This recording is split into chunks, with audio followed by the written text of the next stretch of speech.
हम लोग आज अधिगम सोपान की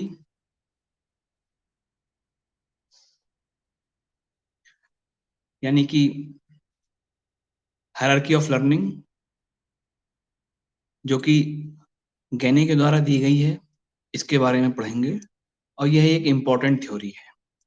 इसमें सबसे पहले आप ये समझ लीजिए कि यह हमें एजुकेशन में तो पढ़ने को मिलती ही मिलती है, उसके अलावा जो एडमिनिस्ट्रेशन के स्टूडेंट्स हैं या फिर जो मैनेजमेंट के स्टूडेंट्स हैं, वो भी इस थ्योरी को पढ़ते हैं क्योंकि इसमें किस तरीके से प्रॉब्लम सॉल्विंग तक पहुँचा जाएगा, डिसीजन मेकिंग क्या है, किस तरह से डेवलप होती है, तो उस चीज़ के बारे में ये पढ़ाया इसमें समझाया गया है और ये काफ़ी एडवांस थ्योरी है बाकी थ्योरीज़ के मुकाबले। जहाँ व्यवहारवादी केवल उद्दीपक अनुक्रिया सिद्धांत तक की थ्योरी को ही लर्निंग मान रहे थे या फिर आगे गेस्टाल्टवादी भी जो थे, लेकिन ये बहुत एडवांस और एक तरीके से ये टाइप ऑफ लर्निंग्स भी बताती है कि लर्निंग कितने प्रकार की होती है और उनका एक अ, हायरार्की भी उसकी जो है ये डिफाइन करती है कि किस हायरार्की में लर्निंग होती है, उसका क्या ऑर्डर होता है, क्या क्रम होता है और कौन-सी लर्निंग किस प्रकार की लर्निंग के बाद हो पाती है। तो ये बहुत ही इम्पोर्टेंट थ्योरी है। आपके लिए सबसे ज़्यादा ज़रूरी ये जानना है कि इसका जो क्रम होता है, यह क्रम अगर आपने अपना इसका क्रम अगर याद कर लिया, तो मुझे उम्मीद है टेट और सुपर टेट के कम से कम नहीं तो 90% क्वेश्चंस आप सॉल्व करने की स्थिति में हो जाएँगे, क्योंकि क्रम से ही क्वेश्चंस पूछे गए हैं। जटिलता का बढ़ता क्रम, सबसे जटिल कौन-सी लर्निंग बताइए, सबसे निम्न स्तर की लर्निंग कौन-सी है, चौथे क्रमांक की लर्निंग कौन-सी है, इस प्रकार के क्वेश्चंस पूछे गए हैं। तो उसके लिए आपको इसका क्रम याद होना बहुत ज़रूरी है। टाइप्स ऑफ लर्निंग कितने प्रकार की लर्निंग उन्होंने बताई है, ये सब चीज़ें हैं। बाकी कॉन्सेप्ट पर आधारित कोई क्वेश्चन आ जाता है, तो फिर सीटीईटी वगैरह में, तो उसके लिए भी हम लोग तैयार हैं। अब शुरुआत करते हैं इसके टाइप्स। जटिलता का बढ़ता क्रम है ये, यानी कि यह इस प्रकार से लर्निंग टफ होती चली गई है। सबसे शुरुआत में इस प्रकार की लर्निंग यानी संकेत अधिगम जो है साइन लर्निंग, यह व्यक्ति सीखता है और ये सबसे सरल प्रकार की लर्निंग भी है और उसके आगे-आगे जैसे-जैसे बढ़ते जाते हैं, वैसे-वैसे लर्निंग कठिन होती जाती है और सबसे अंत में व्यक्ति प्रॉब्लम सॉल्विंग लर्निंग सीखता है। ये सबसे टफ प्रकार की लर्निंग है और इसीलिए हर किसी को प्रॉब्लम सॉल्विंग आती भी नहीं है। अब आते हैं नंबर 1 संकेत अधिगम, सिग्नल लर्निंग, साइन लर्निंग इसे क्लासिकल अनुबंधन भी कहा जाता है, जो पावलव की थ्योरी थी। यानी पावलव गहने के अनुसार सबसे निम्न स्तर के अधिगम की बात करते हैं, लेकिन पावलव का अपना अलग महत्व है। तो क्लासिकल कंडीशनिंग प्रकार की जो लर्निंग थी, जो उसके जनक पावलव थे, उस प्रकार की लर्निंग संकेत अधिगम के अंतर्गत आती है। ये सबसे निम्न स्तर का है और इसमें यांत्रिक ढंग से सीखने के तौर तरीके, जैसे कि छड़ी का इशारा किया और जानवर बैठ गया या फिर उसको चलना सिखाया या फिर उसको खाना लेना सिखाया, भोजन लेना सिखाया या कोई भी एक्टिविटी सिखाई, तो वो संकेत अधिगम जो है निम्न स्तर की लर्निंग है। दूसरे नंबर पे आते हैं उद्दीपक अनुक्रिया अधिगम एसआर लर्निंग। ये क्रिया प्रसूत है। इनसे तो बेहतर ही है, इनसे ज़्यादा टफ प्रकार की या इनसे ज़्यादा एडवांस प्रकार की थ्योरी थी स्किनर की और उन्होंने इसमें पुनर्बलन के कॉन्सेप्ट को भी इन्वॉल्व किया था, उसके महत्व को भी बताया था। तो यह सेकंड प्रकार की लर्निंग है गहने के अनुसार। तीसरे नंबर पे आते हैं श्रृंखला अधिगम यानी कि चेन लर्निंग। अब चेन की जब बात आई, श्रृंखला की बात आई है, तो इसका मतलब है कि इस प्रकार की लर्निंग में व्यक्ति अपनी जो भी कंटेंट है उसको क्रमबद्ध तरीके से यूज़ करता है, क्रमबद्ध तरीके से उसका इस्तेमाल करता है। वर्णमाला, गिनती, पहाड़े, भूगोल आदि इन सब में एक प्रकार की हम ऑर्डर, एक प्रकार का सीक्वेंस देखते हैं, एक प्रकार क्रम देखते हैं। तो क्रम से लगा करके अगर कोई व्यक्ति सीख रहा है, तो वो श्रृंखला अधिगम के पार्ट का इस्तेमाल कर रहा है। अब यहाँ पर आप लोग देख रहे होंगे कि आप लोग भी अपनी जब तैयारी के दौरान होते हैं, तो कई सारे तथ्यों को एक क्रम में व्यवस्थित करके पढ़ते हैं, तो पढ़ना आसान हो जाता है। तो ये एक प्रकार की इनोवेटिव प्रकार का काम हम करते हैं और हम उससे सीखने में हमें आसानी होती है। शाब्दिक अधिगम पे आते हैं। नंबर 4 पे वर्बल लर्निंग है, बहुत ही इम्पोर्टेंट है। शब्द, वार्तालाप, अधिगम, रटंत स्मरण, ये सब प्रकार की चीज़ें इसमें शामिल होती हैं। और आप ये समझ लीजिए कि आज तक की मानव के इतिहास की जो सबसे बड़ी खोज भाषा, जिसने मानव को मानव के रूप में स्थापित किया, मानव सभ्यताओं का जन्म जिसके बाद हो पाया, तो यही चीज़ है जो मनुष्य को पशुओं से अलग करती है। तो इस प्रकार के अधिगम को गैने ने चौथे स्थान पर दिया है। भाषाई ज्ञान, शाब्दिक ज्ञान, शब्दों का शब्दकोश या फिर अच्छे शब्दों का प्रयोग या फिर वाक्पटुता, ये सारी चीज़ें इसके अंतर्गत आती हैं।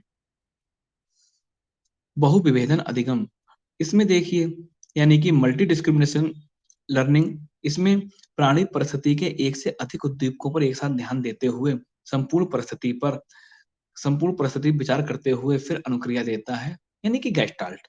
तो जो गेस्टाल्ट अधिगम है, उसे 5वें स्थान पर दिया है। गैने की थ्योरी खुद अपने आप में एक गेस्टाल्टवादी अधिगम के अंतर्गत रखी जाती है और ये 5वें नंबर की लर्निंग इन्होंने बताई है। क्वेश्चन पूछा जा सकता है कि गैने के अनुसार गेस्टाल्ट लर्निंग अधिगम के कौन से क्रम पर आती है?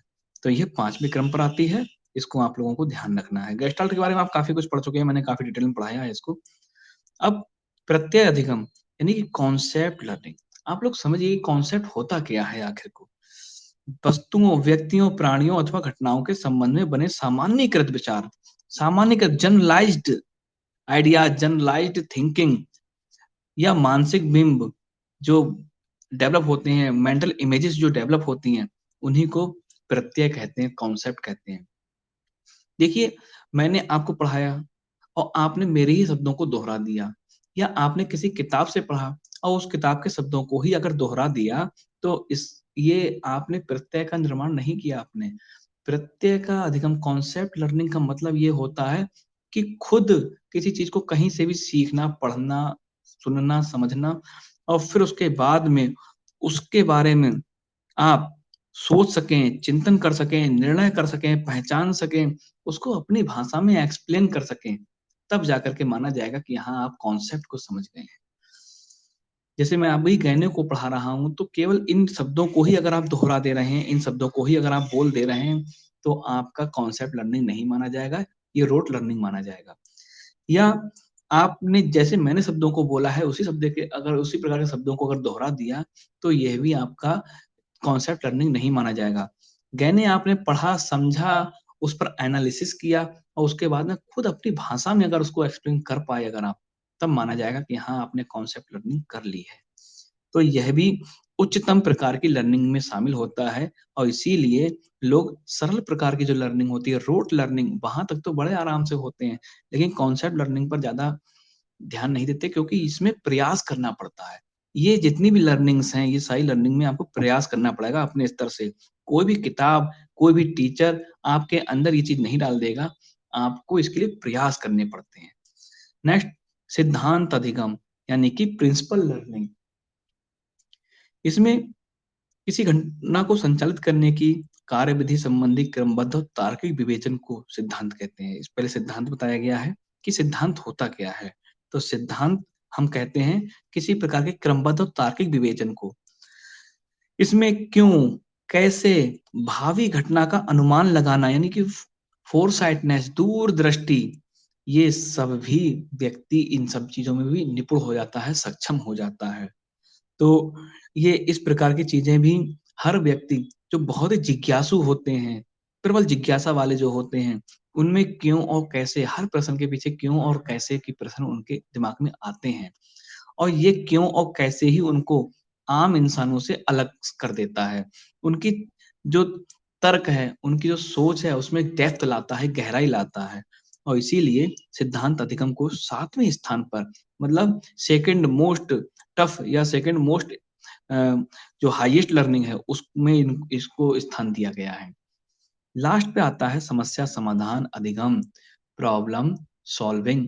ये देखिए, जो समस्या समाधान अधिगम है, प्रॉब्लम सॉल्विंग, ये सबसे उच्च प्रकार की, क्योंकि हर बात में लास्ट में किसी भी समस्या को समाधान तक ले जाना है हमें और समाधान ही उसका अंतिम पड़ाव है।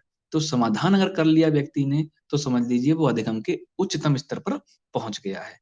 तो इसके लिए पूर्व अनुभव, प्रशिक्षण के साथ-साथ संज्ञानात्मक प्रक्रियाओं, यानी कि अवलोकन, विश्लेषण, तर्क, चिंतन, विभेदन, कल्पना, इन सब की मतलब सबका निचोड़ व्यक्ति डाल देता है, तब जाकर के ही समस्या का समाधान कर पाता है।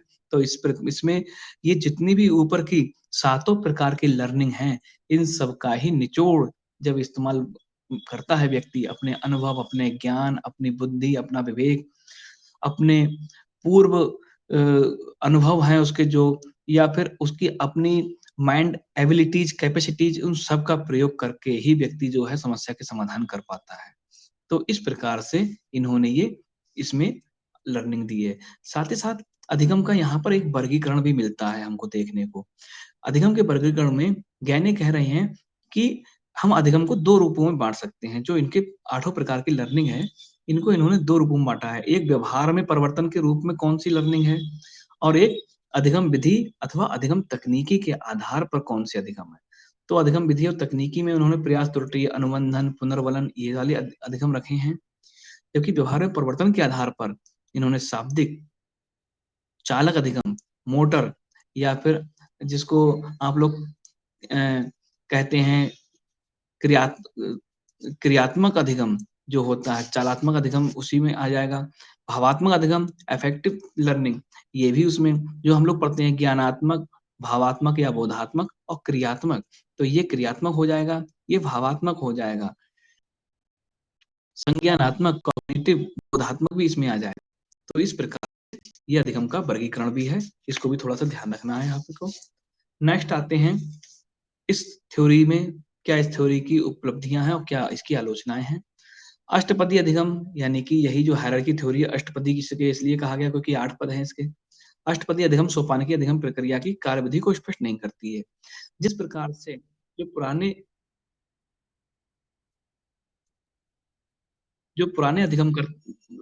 मनोवैज्ञानिक थे, जिन्होंने अ, थ्योरी को बेकायदा प्रयोगों को माध्यम से स्पष्ट किया था, वैसी बातें यहाँ पर हमें देखने को नहीं मिलती हैं। लेकिन फिर भी इस थ्योरी की उपयोगिता है, 8 प्रकारों को इसमें व्यवस्थित किया गया है और ये बहुत ही महत्वपूर्ण थ्योरी है। अब हम आते हैं इस थ्योरी के कुछ क्वेश्चन्स जो हमसे पिछले के पेपरों में पूछे जा चुके हैं। देखिए, अधिकांश सवालों में हमें यही चीज़ देखने को मिलेगी, सोपान का सही क्रम बताइए। यूपी में पूछा गया था। गैनिक अधिगम पदानुक्रमों में सर्वोच्च अवस्था कौन-सी है? इसी प्रकार से संकेत अधिगम के अंतर्गत क्या सीखा जाता है? गैने निम्न में किससे संबंधित हैं? श्रेणी क्रम से संबंधित हैं। व्यवहार का करना यानी डूइंग, तो यह किसमें आता है? तो किसी को आपको करके सीखना, तो साइकोमोटर, गतिक कॉग्निटिव क्षेत्र में आता है। निम्न में से कौन-सा सीखने का क्षेत्र है? तो वो ये भावात्मक प्रकार का होता है, उसमें आपने देखा ही है। और लास्ट में निम्न में से किस प्रकार के अधिगम को गैनी ने अपने अधिगम सोपानकी में सर्वाधिक निम्न कहा है? तो आपने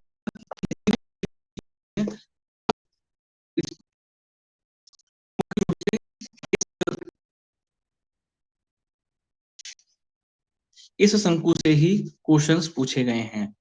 तो हम आज इस थ्योरी को पढ़े, इम्पोर्टेंट थ्योरी है, इसको समझिएगा, थोड़ा-सा एनालिसिस कीजिएगा और फिर हम लोग इसके जो भी क्वेश्चंस वगैरह हैं उसको करेंगे।